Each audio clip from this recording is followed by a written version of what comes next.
A primeira vez que fui à Galícia, meus amigos me levaram ao Rio do Esquecimento. Meus amigos me disseram que os legionários romanos, nos antigos tempos imperiais, tinham querido invadir aquelas terras, mas dali não haviam passado.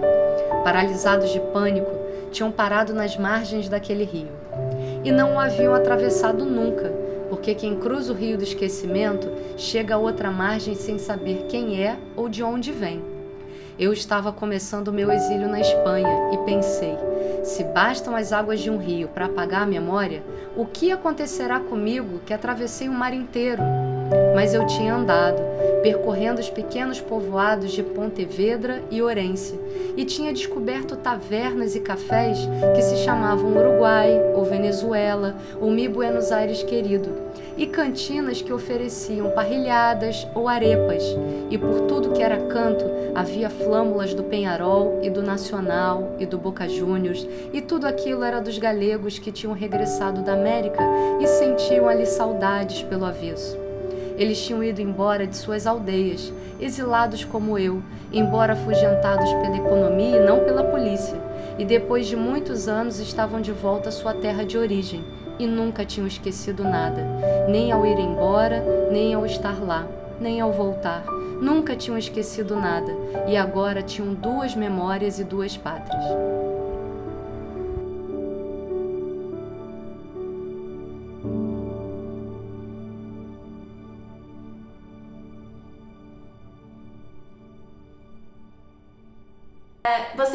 Você tá conseguindo me ouvir bem, né? Sim, super bem. Perfeito, perfeito. Então, assim, quando a gente pensou naquele momento, quando a gente se conheceu e começamos essa caminhada juntas, a gente queria compreender essa potência que storytelling tem, né? A digital storytelling tem na formação de professores.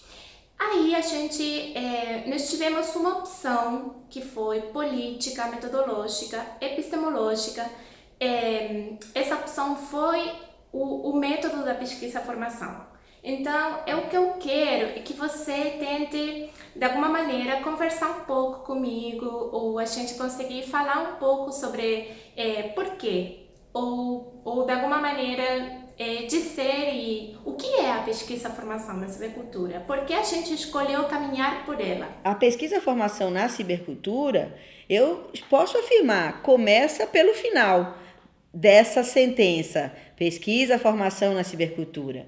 Primeiro tentando compreender como que o seu tema de pesquisa e seu objeto vem sendo compreendido, praticado, operado na cultura, de forma multireferencial mesmo, não exatamente colocado pelos cientistas ou acadêmicos, mas como que as pessoas comuns, né, esse homem ordinário, segundo o Sertor, vem usando as coisas.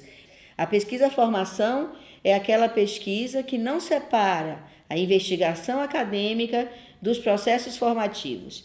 E esse processo formativo ele é sempre de quem pesquisa com quem é pesquisado. Então, a máxima do quem pesquisa forma, mas também se forma com os sujeitos da pesquisa, né? Que para nós, a gente prefere trabalhar com a noção de praticantes mesmo, autores da cultura.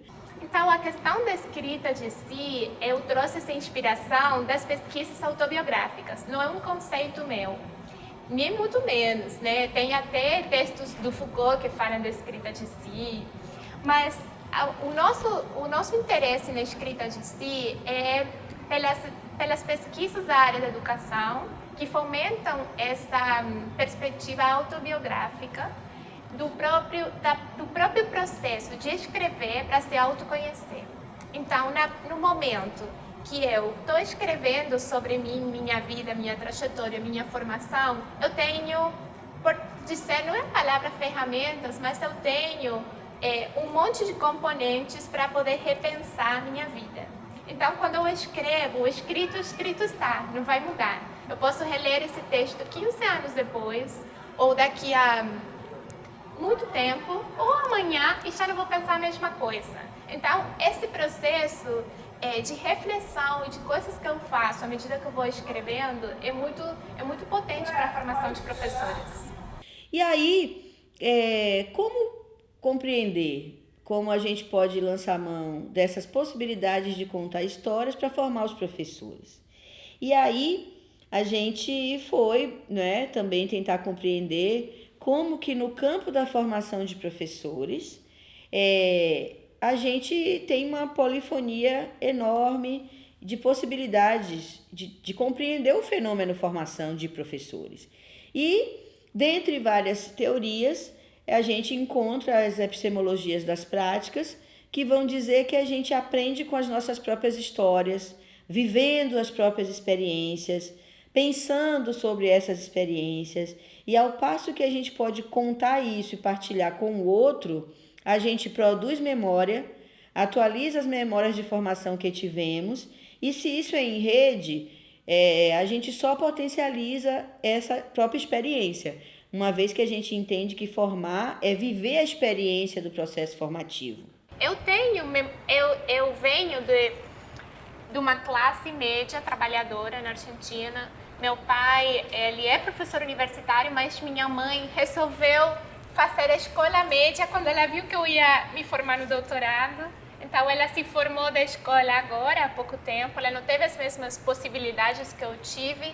E eu sou muito ciente de por que eu tive essas possibilidades. Foi de uma época que uma grande conquista do peronismo na Argentina, da classe média, que deu certos serviços, certas possibilidades, né, à classe trabalhadora, conquistas sociais, que eu defendo, profundamente.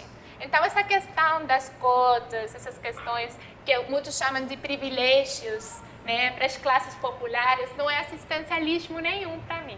Isso precisa, para mim, é uma coisa que eu defendo profundamente.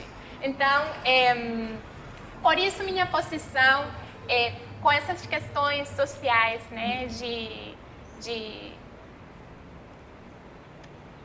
que me toca muito profundamente quando eu entro na UESC e vejo o tipo de aluno que frequenta a UESC e vejo todo esse desmonte, né, do governo fascista, etc., que a gente está vivendo, golpista, me dá muita raiva. Nossa. Então, quando você vê que tudo isso está arquitetado e articulado porque é uma população que não interessa, né, que tem esse acesso, mais raiva ainda me dá. E eu acho que isso também eu quis deixar marcado no texto e na minha pesquisa, e eu deixo desde o começo até as considerações, porque é uma coisa que nós que trabalhamos educação, que pesquisamos educação, que estamos no chão da sala de aula, precisamos falar. Formar é, antes de qualquer coisa, uma vivência experiencial. Então, como que eu vou desenvolver um projeto de pesquisa que me permita viver isso? E aí entra o dispositivo.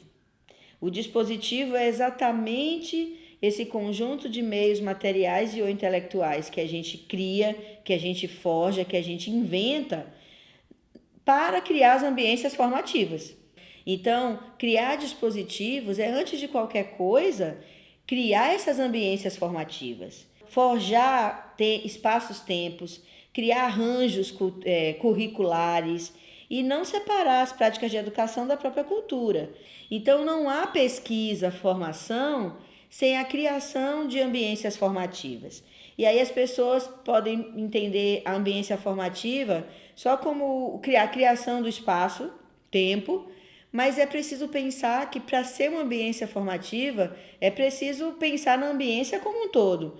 Eu preciso pensar no espaço, no tempo, mas preciso pensar nas pessoas, nos objetos culturais e curriculares que forjamos juntos, né? Então a gente pode chamar isso de ato de currículo, práticas pedagógicas, experiências educativas, mas é preciso pensar também nos objetos, nas coisas, nas linguagens.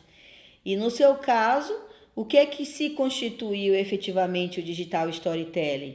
Experiências de ambiências formativas com gêneros variados. E na nossa experiência prática, o vídeo ele acaba sendo um objeto do blog, mas ele também conversa com o visual storytelling e conversa com as memórias e as poesias que entraram também no percurso. E assim, essa ambiência formativa que serve para ensinar, porque o que é pesquisar a docência? É pesquisar o professor em exercício. E o ensino é a atividade intencional da docência. Então,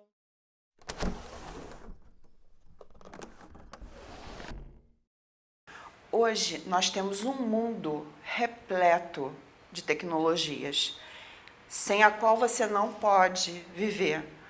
E as crianças dos tempos atuais, elas têm isso como realidade cotidiana.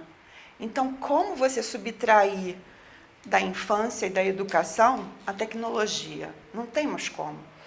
Então, a gente tem que aprender a tornar a tecnologia uma ferramenta parceira.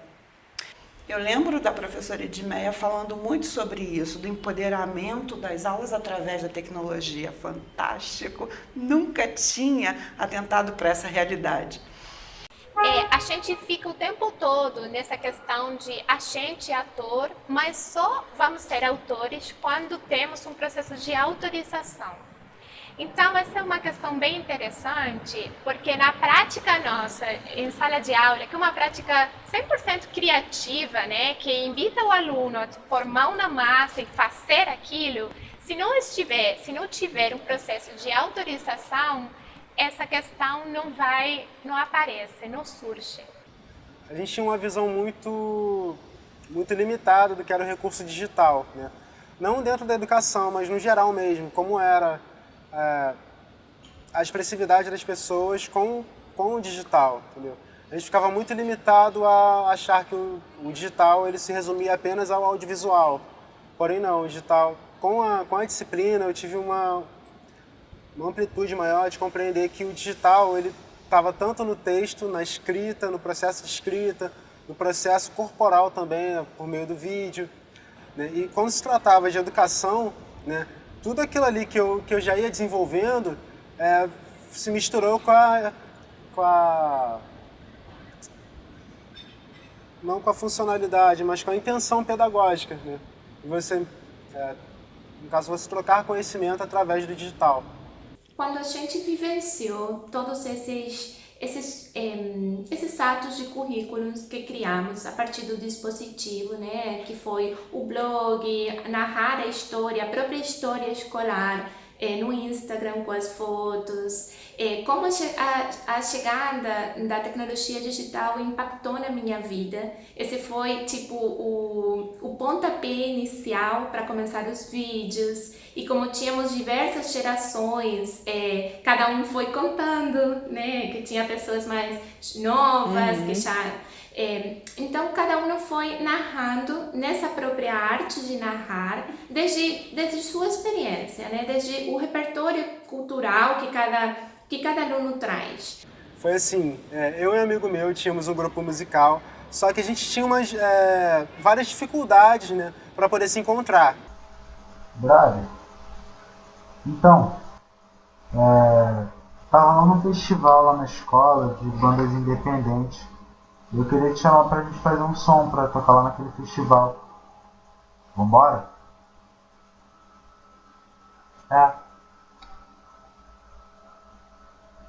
Mas então, você mora onde? Bem longe. Pô, a gente dá um jeito. Uma delas era a região onde a gente morava. Eu, né, morador do bairro de Piedade, que na época era dominado por uma facção, e ele, né, morador do bairro do Engenho da Rainha, dominado por outra facção. Em teoria, a gente não podia nem se falar, né, porque nossos bairros eram distintos e era para sermos inimigos. Só que gostávamos de fazer música, curtíamos coisas em comuns e resolvemos fazer música juntos. E a gente tinha aquele impasse de, cara, aonde vamos ensaiar? Bom dia. Isso. Eu queria contratar um pacote de internet aqui para o meu endereço. Não? Como assim não está disponível? Gente, eu moro próximo de uma avenida. Hugo foi um aluno que ele sempre teve muita dificuldade para contar, para ter acesso às tecnologias. Ele falava que não tinha internet na casa dele, que ele tinha uma realidade muito difícil do local onde ele morava, que era uma comunidade. Ele falou para mim que foi assaltado, perdeu o celular, aconteceram um monte de coisas com ele e que ele queria, na história dele, contar tudo isso. Então, essa questão de ele criar um personagem ficcional para narrar um pouco a realidade que ele estava vivendo, isso é uma coisa muito potente. Oi? Não, cara, era só pra avisar que eu... Não é que eu esqueci do ensaio, não. É que eu tô sem crédito. Então, eu tô usando a internet móvel. E agora tem uma coisa chamada franquia.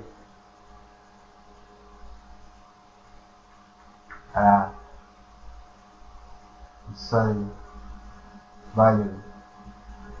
Então, porque o meu maior desafio, né, sempre foi esse, trabalhar sozinho e trabalhar sem recursos também. Na falta de recursos físicos, de recursos financeiros, recursos humanos, eu acabei usando o digital para poder suprir essa necessidade. Não, nada fictício, tudo real. Ali eu coloquei, na verdade eu tinha feito aquele blog e eu resgatei naquela disciplina, ele estava esquecido, eu resgatei naquela disciplina. Eu fiz um blog para contar a minha vivência com a contação de história e com as aulas de história em quadrinhos no CIEP. Eu queria guardar aquilo. E como eu sempre me interessei por tecnologia, aí eu sabia mexer em tudo, sabe? Curiosa mesmo. E eu achava interessante que tinha uma colega com 18 anos que ela dizia, não sei, eu sou uma burra tecnológica. Eu falei, não, pelo amor de Deus, você não é nada disso. É que você só tem 18 anos e você está tendo seus primeiros contatos agora, mas você, a partir de agora, você vai longe.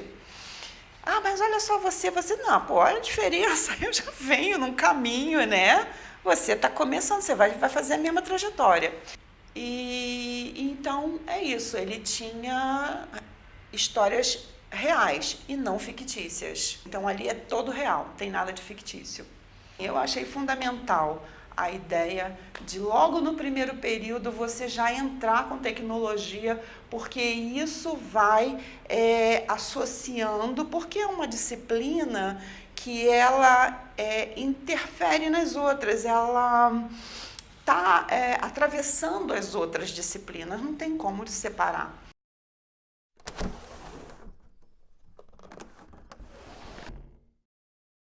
Meia, vou fazer só uma última pergunta. Eu queria te falar um monte de coisas, mas sei que o tempo é curto, a gente não está com muito tempo, então, assim, dizem que o que a memória ama fica eterno, né? Então, de alguma maneira eu queria que você feche esse vídeo dizendo para você, né, para fechar a história, né, que história você decide contar? Que história você conta sobre essa história que a gente viveu? Eu vou tomar uma água. Que a gente não vai fechar essa história. Não chora, não chora. A gente pode fechar esse vídeo, mas a história a gente não vai fechar, porque toda a memória do que a gente conseguiu viver, registrar e materializar, hoje circula em rede, não só em forma do próprio dispositivo, mas com a própria experiência que vai ensinar outras pessoas, inclusive nós próprias. Me marcaram muitas histórias. A proposta nossa foi trabalhar a contação de histórias digitais. E eu acho que isso potenciou muito, todos ficamos muito à flor da pele, porque quando um narra, quando a pessoa conta a sua própria história, sempre implica o outro, né? Então, desde o momento que eu coloco em palavras oralmente, já estou esperando uma interlocução. Então, se Além disso, eu trago imagens, eu narro em vídeo, eu faço toda uma sucessão de coisas. Isso tudo vai formar uma coisa muito potente para marcar o outro. Então eu resolvi fazer um storytelling para o meu neto. Eu pensei, caramba, eu posso fazer digital, mas eu também posso fazer manual.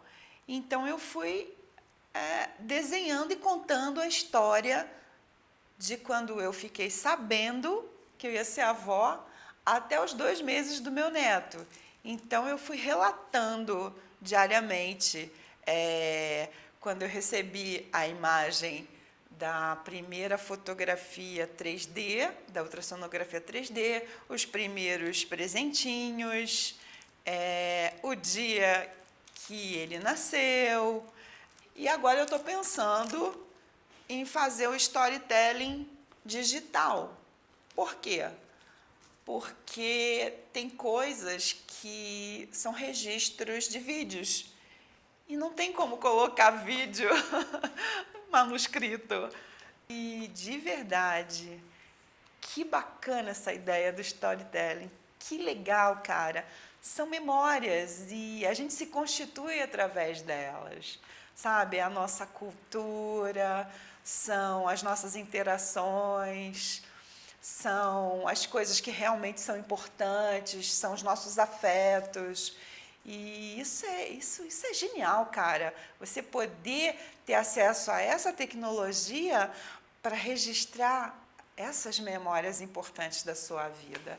Então, essa ideia do storytelling é algo que mexeu bastante com a minha cabeça. Assim, é genial essa proposta.